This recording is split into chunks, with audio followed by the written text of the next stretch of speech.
ఈరోజు దేవుని వాగ్దానము, శోధన సహించువాడు ధన్యుడు. అతడు శోధనకు నిలిచిన వాడై ప్రభువు తన్ను ప్రేమించు వారికి వాగ్దానము చేసిన జీవకిరీటము పొందును. యాకోబు 1:12. ఏ క్రైస్తవుడైనా తనకి ఎటువంటి శోధన కలగట్లేదు తన జీవితంలో అని అంటే అతడు ఒకవేళ అబద్ధమైనా చెబుతూ ఉండాలి, లేకపోతే దేవునిలో అతను నడవకుండా, దేవుని వాక్యం ప్రకారం నడవకుండా నిజమైన క్రైస్తవుడిలా ఉండకుండా అయినా ఉండాలి.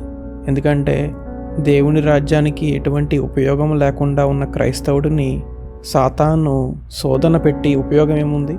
ఒకవేళ అబద్ధమైనా చెప్తుండాలి, లేకపోతే దేవునిలో నడవకుండా అయినా ఉంటూ ఉండాలి. క్రైస్తవుని జీవితంలో శోధనలు అనేవి ఎప్పుడు వస్తూనే ఉంటాయి. శోధన వచ్చినప్పుడు కృంగిపోకుండా, దాని నుండి శోధనలో పడిపోకుండా దానిని ఎలా జయించాలి అనే దానిపై మనం దృష్టి పెట్టాలి. పరిచర్య ప్రారంభం కాకముందు యేసుక్రీస్తుకు కూడా శోధనలు వచ్చాయి. మనందరికీ తెలిసిన విషయమే. యేసుక్రీస్తుని సాతాను ఎలాగ శోధనలు పెట్టాడో, 40 రోజులు ఉపవాస ప్రార్థనలో ఉన్నప్పుడు తిండి చూపించి, లోకపు ఆశ చూపించి, అధికారపు ఆశ చూపించి ఎన్నో శోధనలు పెట్టాడు. అయినా ప్రభువు ఆ శోధనలకి లొంగలేదు. మన జీవితంలో కూడా శోధన వచ్చినప్పుడు కృంగిపోకుండా, వాటికి లొంగిపోకుండా, శోధనలో పడిపోకుండా మనం దేవుని శక్తితో, దేవుని కృపను బట్టి మనం వాటి నుండి బయటపడాలి. మనం అర్థం చేసుకోవాల్సిన ఇంకొక విషయం ఏంటంటే, శోధన అందరికీ ఒకే రకంగా ఉండదు. ఒక్కొక్కరికి వారి వారి విశ్వాస జీవితంలో ఎక్కడున్నారో, ఏ పరిస్థితిలో ఉన్నారో, వారి వారి విశ్వాసమును బట్టి ఆ శోధన ఉంటుంది. అప్పుడే ఒక కొత్త విశ్వాసిగా ఎవరైనా ఒకరు యేసు ప్రభువుని నమ్మారనుకోండి, అతని జీవితంలో ఎంతో పెద్ద పెద్ద శోధనలు ఏమీ ఉండకపోవచ్చు. ఎందుకంటే అప్పుడే అతను తిరిగి జన్మించాడు కాబట్టి. ఇంకా అతను పెద్ద శోధనలని తట్టుకునే శక్తి అతనికి ఉండదు కాబట్టి చిన్న చిన్న శోధనలు అతనికి కలగవచ్చు.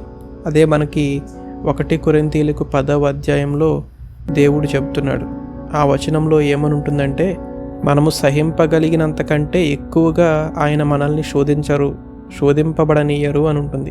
అంటే మన శక్తిని బట్టే మన శోధన ఉంటుంది. అదే వచనంలో ఇంకొకటి ఏముంటుందంటే, ఆ శోధనని తప్పించుకోవడానికి మార్గాన్ని కూడా దేవుడే కలగజేస్తాడు అని ఉంటుంది. కాబట్టి ఇక్కడ దేవుడు ఎంత గొప్పవాడో ఒకసారి అర్థం చేసుకోండి. మనము సహించగలిగినంతే శోధన ఉంటుంది. ఆ శోధన నుంచి తప్పించుకోవడానికి కూడా మార్గం కూడా దేవుడే కలుగజేస్తాడు. ఎంత గొప్ప దేవుడు, ఎంత కృపగల దేవుడు కదా. కాబట్టి శోధన తప్పకుండా క్రైస్తవుల జీవితాల్లో అప్పుడప్పుడు వస్తూనే ఉంటాయి.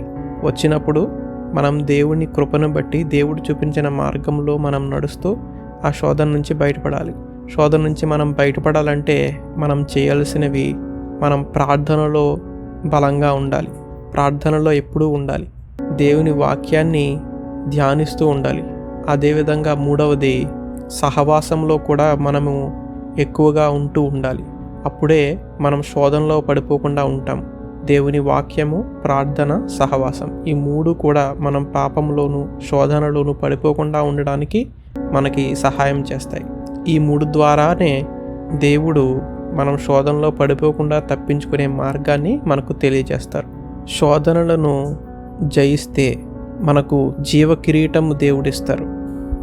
దేవుని సన్నిధిలో మనకు వెళ్ళినప్పుడు, పరలోకములో మనము మహిమ శరీరము పొందుకొని దేవుని సన్నిధిలోకి వెళ్ళినప్పుడు మన జీవితంలో జరిగిన అన్ని విషయాలను బట్టి మనం లెక్కప్ప చెప్పాలి. మనము ప్రభువుని అంగీకరించి క్రీస్తులో మనం జీవించి ఉండి శోధనలను జయించి ఉంటే మనకు జీవ కిరీటము దేవుడిస్తారు. ఆ జీవ కిరీటం నాకు తెలిసి ఎవరూ కూడా వాళ్ళ దగ్గరే పెట్టుకుని వాళ్ళతోనే ఉంచుకోరు. జీవ కిరీటం తీసుకుని యేసుక్రీస్తు పాదాల ముందు పెట్టి, ప్రభువా ఇది నీ వల్లే, ప్రభువా నీ కృప వల్లనే, నీ ప్రేమ వల్లనే ఈ కిరీటం నాకు వచ్చింది, ఈ జీవ కిరీటము నీ దగ్గరే ఉండాలి ప్రభువా అని దేవుని పాదాల చెంత, ప్రభువు పాదాల చెంత దాన్ని పెట్టి అందరూ కూడా ప్రభువుని స్తుతించి దేవునికి మహిమ చెల్లిస్తారు. కాబట్టి శోధన వచ్చినప్పుడు కృంగిపోవద్దు. శోధన వచ్చినప్పుడు దిగులు పడవద్దు. దేవుడు మనకు ఆ శోధన నుంచి బయటపడే మార్గాన్ని తెలియజేస్తారు. మనము వాక్యము చదివి ప్రార్థనలో ఉండి సహవాసంలో ఉన్నప్పుడు ఆ శోధన నుండి మనం బయటపడగలం. శోధనను జయించినప్పుడు మనకు దేవుడు జీవ కిరీటాన్ని ఇస్తారు. ఒకవేళ మీరు శోధనలో పడిపోయి ఉంటే భయపడవద్దు, దిగులు పడొద్దు. యేసు వద్దకు రండి. యేసు వద్దకు వచ్చి, ప్రభువా నన్ను క్షమించు, శోధనలో పడిపోయాను. నెక్స్ట్ టైం అదే శోధనలో నేను పడిపోకుండా నాకు కావాల్సిన శక్తినివ్వు దేవా, కృపను చూపించండి అని దేవుణ్ణి వేడుకొనండి.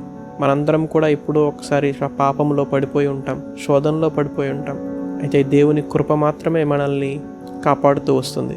దేవుని కృప మాత్రమే మళ్ళీ మనం అదే పాపంలో పడిపోకుండా, అదే శోధనలో పడిపోకుండా మనల్ని కాపాడగలదు. ప్రార్థన. మహోన్నతుడా, ప్రేమ కలిగిన మా తండ్రి, మీకు వందనాలు, మీకు స్తోత్రములు. దేవా, ఈరోజు మీ వాక్యమును ధ్యానం చేయడానికి మీరు మాకు చూపించిన సహాయాన్ని బట్టి మీకు వందనాలు. అవును ప్రభువా, మీరు వాగ్దానం చేసినట్లు శోధన సహించువాడు ధన్యుడు. ఈ వాగ్దానమును బట్టి మీకు వందనాలు ప్రభువా. మా జీవితాల్లో చాలాసార్లు శోధనలో మేము పడిపోయినాం. మమ్మల్ని క్షమించండి. మా యొక్క అపనమ్మకాన్ని, అవిశ్వాసాన్ని, బలహీనతలను క్షమించండి దేవా. మేము మరింత ఎక్కువగా మీ బలము పొందుకొని శోధనలో పడిపోకుండా మాకు కృప చూపించండి. శోధనను సహించి జయించి జీవ కిరీటమును పొందుకునే భాగ్యమును మాకు కలుగచేయండి. మేము శోధనలో పడిపోయే ముందు మాకు ఆ శోధనల నుండి బయటపడే మార్గాన్ని తెలియచేయండి ప్రభువా. పరిశుద్ధాత్మదేవా, మీరే మమ్మల్ని శోధనలో పడిపోకుండా దేవుని వైపునకు మమ్మల్ని తిప్పండి.